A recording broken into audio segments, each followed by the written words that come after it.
ये माँ बाप के लिए निस्वार्थ होता है। बेटी कोई कामना नहीं करती, विवाह में उसको आप जितना भी दे दें, उसके बाद ये बेटियां निस्वार्थ प्रेम करती हैं। इसीलिए जब ये जाती हैं तो हर आंख रोती है, पड़ोसी भी रोते हैं। बहुत अच्छी बेटी थी, माँ बाप भी रोते हैं, लेकिन फिर भी लोग बेटियों के जन्म पर रोते हैं। आज इस संसार में बेटियों का जो जीवन है बड़ा ही संकटमय है। बेटी जन्म से लेकर के मृत्यु तक इसको कहीं भी आज़ादी नहीं मिली है। जब जन्म लिया तो ये माँ के आश्रित रही, बचपन से ही काम करना प्रारंभ कर दिया। थोड़ी बड़ी हुई तो भाई के आश्रित हो गई। फिर सोचा जब विवाह हो जाएगा तब मुझे आज़ादी मिल जाएगी, लेकिन फिर सास ससुर के आश्रित हो गई। सास ससुर से जब मुक्ति मिली तो पति के आश्रित हो गई। फिर सोचा बुढ़ापे में तो आज़ादी मिलेगी, लेकिन जब पुत्र बड़े हो गए और बूढ़ी अम्मा अगर 1 घंटे बाद कहीं से आती हैं तो बेटा डांट करके पूछता है, अम्मा तुमसे घरे नहीं रह जा। इस स्त्री को कहीं भी आज़ादी मिली ही नहीं है। गतिविधि सृजी नारी जगमाही और पराधीन सपने हूँ सुख नाई। पराधीनता में सुख नहीं होता है, लेकिन लोग फिर भी बेटियों के जन्म पर रोते हैं। लेकिन ये बेटियां कितना कुछ करती हैं। कहा है किसी ने, विद्वान ने बड़े सुंदर शब्दों में कि बेटा से बेटी भली जो बेटी सी हो,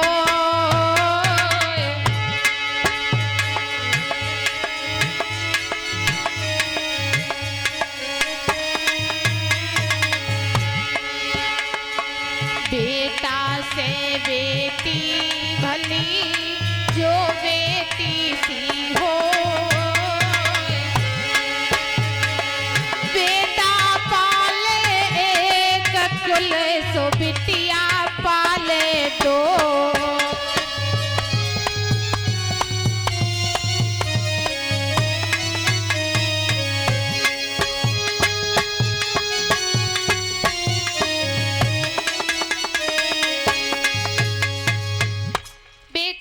बेटी भली और जो बेटी सी होए, बेटा पाले एक कुल तो बिटिया पाले दोए। बेटी परिवार में मायके में भी काम करती है और ससुराल में भी काम करती है। आज विदाई का समय आया देवकी का। हमारी माताएं बहनें जब विदाई होती है तो सब कुछ अपनी बेटियों को दान में देती हैं। जब विदाई होती है तो मैंने देखा है पड़ोस से माताएं बहनें आटा दाल चावल जो बनता है बेटी को दान देने के लिए जाती है। और मैंने तो यहाँ तक देखा है कि हमारी जो माताएं बहनें हैं, जिस बेटी का विवाह करती है मैया उसे चलनी सूप भी दान में दे देती है ना माताओं। क्यों? लड़के वाले के घर में चलनी सूप भी नहीं है, और अगर इतना भी नहीं है तो क्यों करके आए हो अपनी बेटी को उस घर में जिसके घर में चलनी सूप भी नहीं है। लेकिन नहीं, ऐसा नहीं है कि इसलिए देती है लड़के के घर में नहीं है, ऐसा इसलिए देती है मैया कहती है कि बेटा तुम्हारे हथियार है चलनी और सूप। चलनी से तुम्हें रोज लड़ना है सुबह शाम, और सूप से तुम्हें महीने में 2-4 बार जरूर काम पड़ जाएगा। मैया चलनी दे करके संबोधन करती है, बेटा चलनी का जो स्वभाव है, चलनी का काम है सुबह शाम इसे देख करके इससे शिक्षा लेना। इसका काम है कि जो बुरा है, जो कचरा है ये ऊपर रख लेती है, और जो सार है ये छान करके निकाल लेती है। अगर तुमसे कोई बुरी बात कहे, कोई बुरा शब्द कहे तो चलनी की भांति उसे मुख से बाहर ही छोड़ देना, हृदय तक मत ले जाना।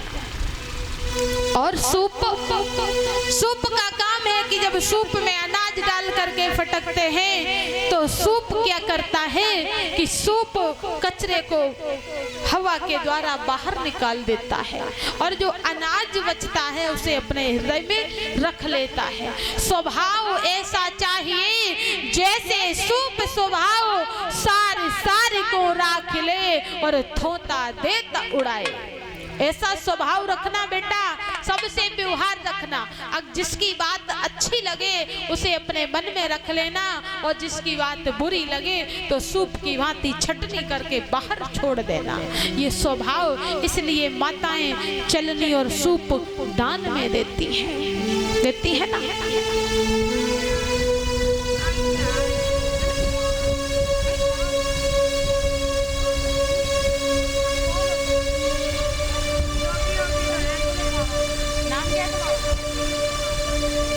और ये इसी के बीच में सुमित नारायण जी की सुपुत्री मुस्कान 51 मुद्राएं भगवान के चरणों में भेंट कर रही है।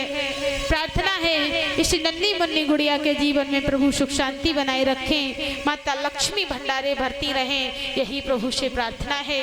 बोले वृंदावन बिहारी लाल की। कहें माता वे चलनी सूप दान में देती है। और मैं एक बात बताऊं, जब विवाह होता है तो बहुत सारी रीतियां हमारे समाज में निभाई जाती हैं, माताओं निभाई जाती है ना। आपने देखा जब बेटी का विवाह होता है तो धान बोया जाता है।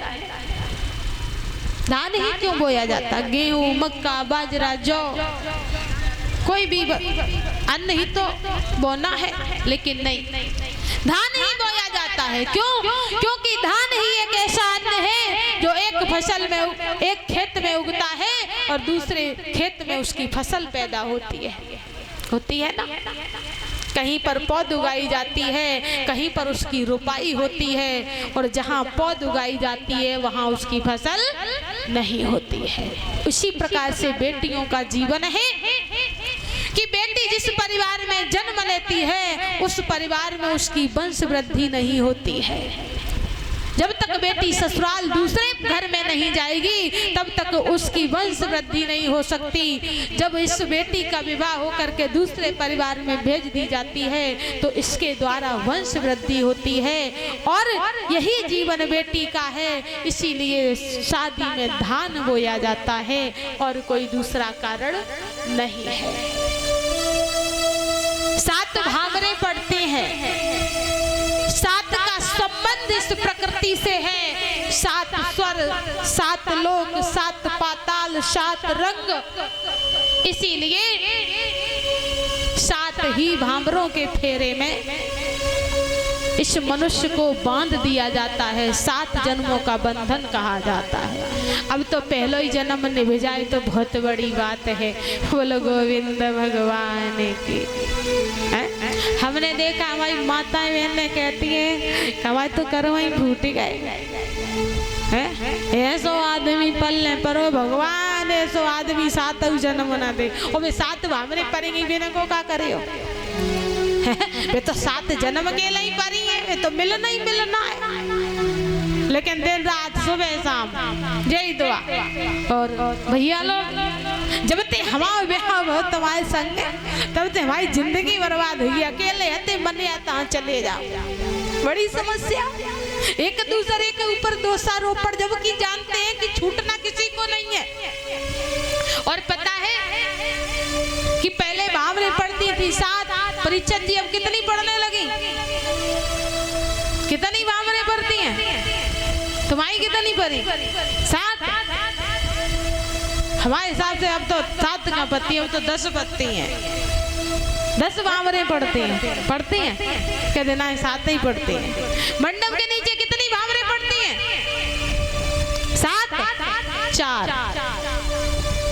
जिसकी भावरे मंडप के नीचे 7 पढ़ी हो समझ लो कि हमारी 10 भावरे पढ़ी हैं, और जिसकी 4 पढ़ी है वो समझ ले कि मेरी 7 पढ़ी है। अब आपका और ये 3 कहां से आएगी?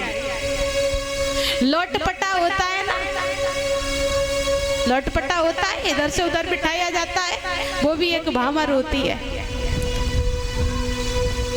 इसी प्रकार से दूल्हा जब बरोटे पर आता है और जब बेटी का आमना सामना होता है वो भी एक भामर होती है। मंडप के नीचे 4 भामरें पड़ती हैं, जिसमें 3 भामरों में लड़की आगे चलती है और 1 भामर में लड़का आगे चलता है। 4 भामरें इसलिए पड़ती हैं क्योंकि पुरुषार्थ 4 हैं, धर्म, अर्थ, काम और मोक्ष। इन चारों पुरुषार्थों में 3 अधिकार स्त्री को दिए गए हैं। धर्म, आपने देखा होगा माताओं बहनों जितना कोई धर्म करता ही नहीं है। द्वारे बाबा आ जाए भर के कटोरा दे आए, कोई दीनहीन आ जाए सबसे पहले जे तैयार और गद्दी पे उस हफ्ते ज्यादा रुपया जे ही चढ़ाती है। तो धर्म में पहला हाथ माताओं का है, इसलिए धर्म का अधिकार माताओं का है कि आप अपने पति को धर्म की तरफ ले जाओ। अगर वह कार्य में व्यस्त हैं तो तुम धर्म करो। अर्थ, धन की मालकिन यही होती है। पति महाराज तो बेचारे दिन भर गधा की तरह लगे रहे, शाम को आके पटक दई गठती अज्जा ले, अब संभालो। अर्थ का मालिक कौन है? आप ही तो हो। घर चलाना आपका काम है। काम, हर काम को आपको देखना है। 3 का अधिकार स्त्री को है और चौथा है मोक्ष।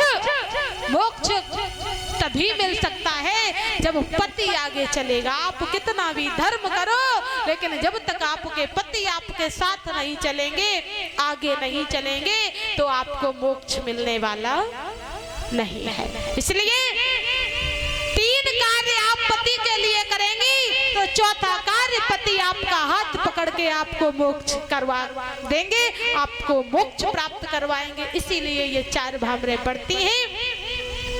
इस प्रकार से इस बंधन में मनुष्य को बांधा जाता है। और बताया है एक और रस्म होती है, सूत पुराई की होती है। परीक्षित जी, सूत पूरा जाता है, चाहे लड़का हो चाहे लड़की हो। 4 कोनों पर कुंवारी कन्याएं खड़ी कर ली जाती हैं और कच्चे धागे से पुराई होती है।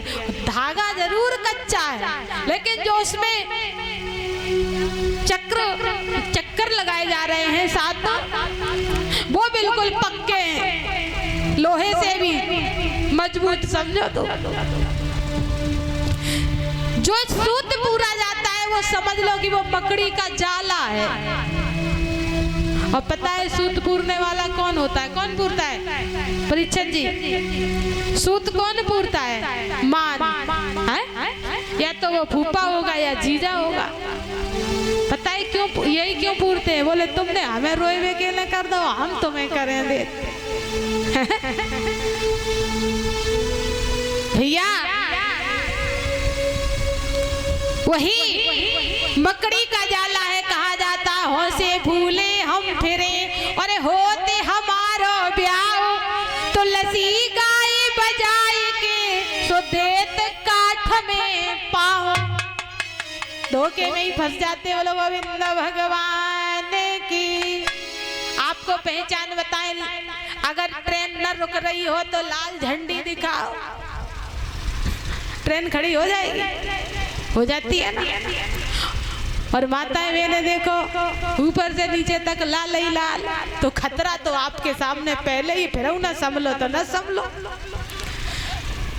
एक रामदास नामक संत हुए हैं, जब इनको घोड़े पे बिठाल करके विवाह के लिए ले जाया गया और जैसे ही ये मंडप के नीचे बैठे तो पंडित जी बार बार कहे सावधान सावधान।